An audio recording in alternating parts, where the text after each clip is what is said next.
Hope you're very close by because I'll be calling you up. Susie chhoun was born in a Cambodian refugee camp and moved to the U.S. in the mid-1980s.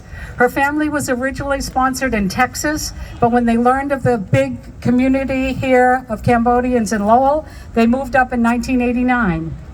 A teacher at the community charter public school for more than 20 years, she also served on the Lowell School Committee.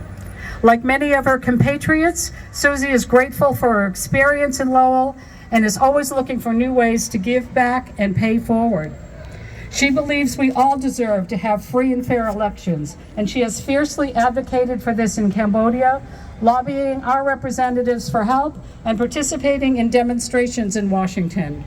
In addition to her passion for justice in Cambodian politics and equity in our community, she stands in solidarity with the people of Myanmar and Ukraine and actively supports global movements for freedom, democracy, and human rights. I've worked with Susie on political campaigns here in Lowell, and I know she will fight like hell to keep our democracy. Please welcome my friend Susie chhoun.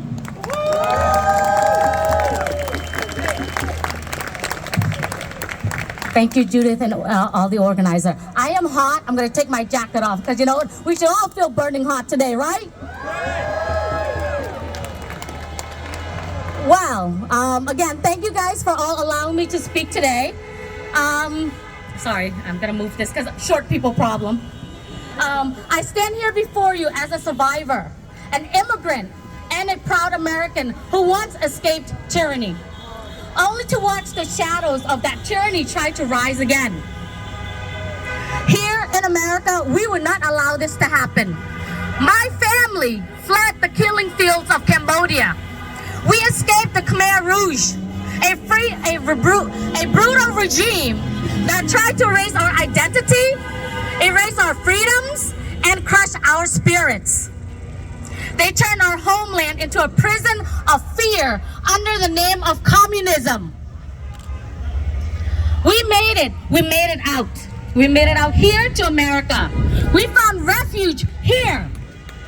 The founding father of democracy.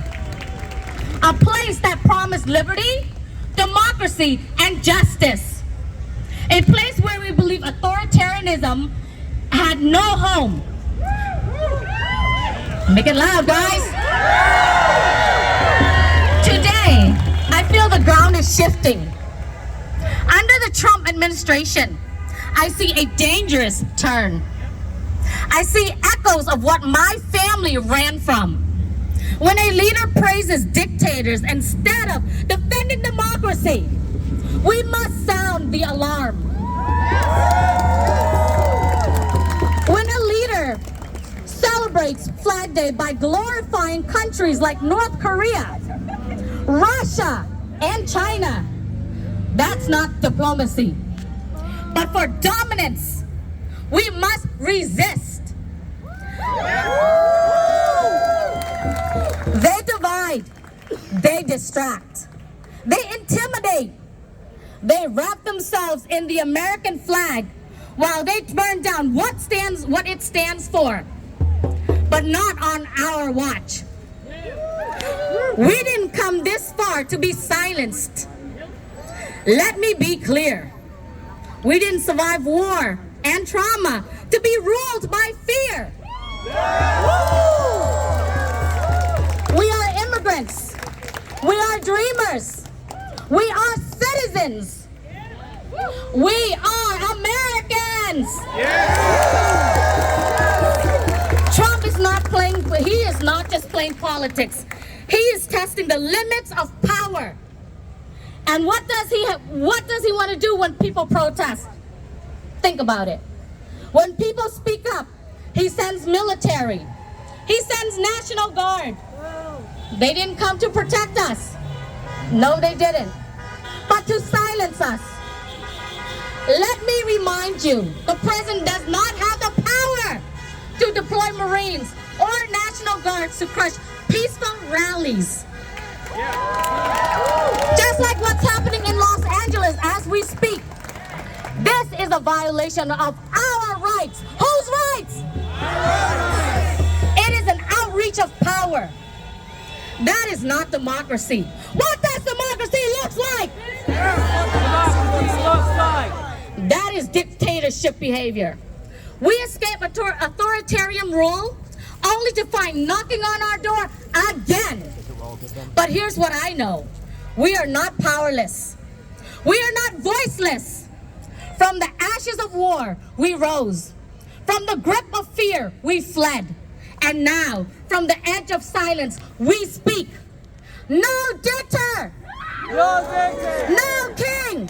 No king! Say it with me. No dictator! No dictator! No king! No king! We want freedom! We want freedom! Justice! Justice! Democracy! Democracy! We will not sit back.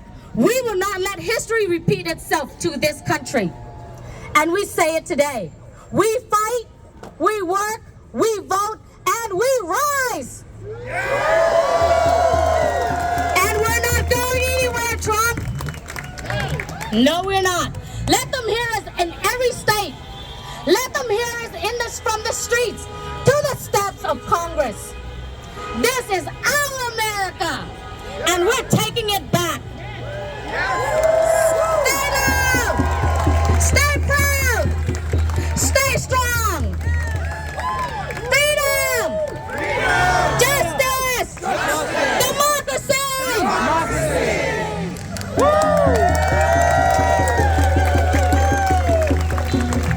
Thank you, Susie. That was awesome. Our next speaker currently teaches biology and chemistry at Lowell High School. Outside of school, he also serves as a senior policy fellow for Teach Plus Mass, and is on the board of CARE, the Coalition for Anti-Racism, Equity, and Justice in Education. And he is an active member of the Lowell Education Justice Alliance. He was twice awarded the Sontag Prize for Excellence in Urban Education by the Massachusetts Department of Elementary and Secondary Education, and he was also recognized by Time magazine as one of the 10 innovative teachers nationwide. He has secured funding to establish a statewide paid youth civic program fellowship called Leadership Next Generation, where youth intern with elected officials, nonprofit organizations, and learn what it takes to make change in their communities. His work centers on student voices and affirms the experience of students of all identities, going above and beyond to help them feel seen, supported, and successful. I am honored to welcome to the stage Ralph St. Louis.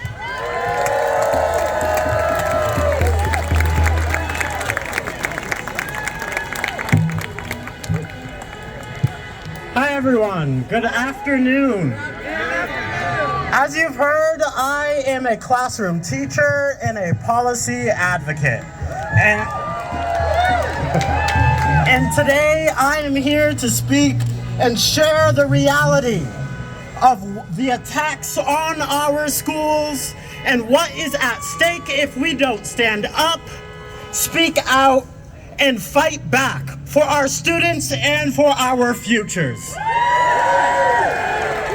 I've been so fortunate to sit with the former U.S. Secretary of Education, lead congressional briefings, speak directly to lawmakers about what our schools truly need. And I can tell you with absolute certainty that this is exactly the opposite of what we need.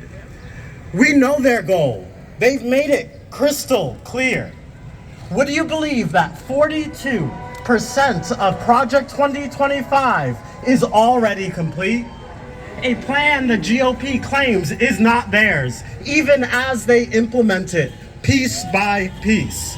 When it comes to education, 35% of their objectives are already complete. That includes shutting down Title VI and Title IX investigations, closing the very offices that are meant to protect our students from identity-based discrimination, rolling back protections for LGBTQ+ youth, redefining sex as strictly biological, erasing transgender and non-binary students' data that we collect and the support that we provide federally. But Project 2025 is only part of the story. Through executive orders, this administration has targeted USDA aid, slashing $15 million from Massachusetts, cutting the support that connected local farmers and our schools to provide fresh and healthy food.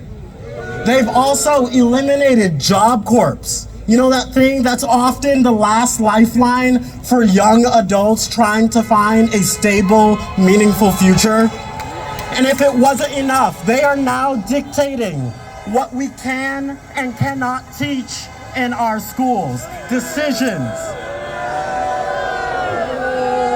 These are decisions that should be only left to the professionals in the classroom.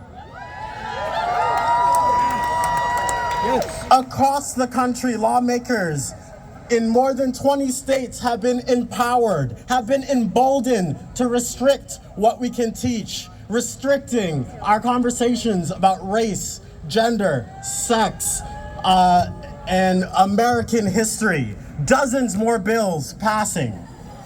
These policies are turning our classrooms into battlefields of political ideology instead of places for truth, learning, and joy. And let's make that clear. That is what every teacher is coming into the classroom ready to deliver. This is not about protecting our students. It's about erasing inconvenient truths and maintaining power. Nationwide, teachers are seeing that their curricula are being stripped and revamped. Teachers are self-centering. And what we are telling students is directly and indirectly that their identities do not matter. Their voices do not belong. The message from this administration is abundantly clear. Diversity does not matter. That inclusive classrooms, diverse books, honest histories are threats to be removed. But we know better. The facts are clear. Diverse, inclusive environments drive better outcomes. Here's a little facts for you. Diverse teams are better at problem solving and make more accurate decisions 87% of the time. Harvard Business Review 2016. Here's some real research. Diverse companies in the top quartile for ethnic and cultural diversity are 36% more likely to overcome profitability to their peers. McKinsey and Company 2020. This isn't about representation, it's about results. In Lowell Public Schools, our students speak 72 different languages. I've taught multilingual learners, newcomers, refugee youth who have found a sense of belonging despite the odds. Some now live in constant fear and anxiety that their lives could be disrupted by a single sweep of a pen on an executive order, something that is far beyond their control. Our most marginalized students are already dealing so much with so much. And now this? What are we doing? How can we expect students to engage in learning when they carry that kind of trauma, that kind of weight to just walk through the doors? Here's a quick mini biology lesson because I love teaching. When students experience intense stress, their bodies, their brains are flooded with intense stress hormones that can linger in their bodies for 30 minutes to an hour, making it impossible for them to learn effectively. Their brains are not in the state to learn. I've always believed that education should be the great equalizer, but this administration seems intent on turning this system into a place where your zip code determines your worth. I stand here today as a first-generation Haitian American. The child child of an immigrant who found schools as a place of belonging, a place of learning, not exclusion. Yet this administration's agenda reflects political ideology, not policy, not need, and certainly not justice. And if we stay silent, we risk more than funding. We risk losing the belief that every child in every classroom matters. So we really have to ask the question, what future are we fighting for? Our global community demands that we have collaboration, that we have creativity, that we have cultural humility. We are actively dismantling the systems that teach our students how to be better humans.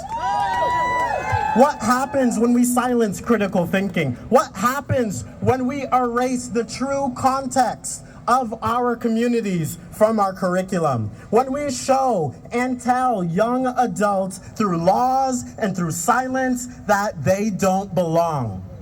These aren't just educational questions, these are moral ones. We owe our students more than survival. We owe them the chance to thrive. We owe them the chance to solve problems that we have not imagined yet. We owe them the ability to shape the future that reflects their brilliance, their resilience, and their humanity. So yes, we protest. Not just against what's broken, but for what's possible. Thank you.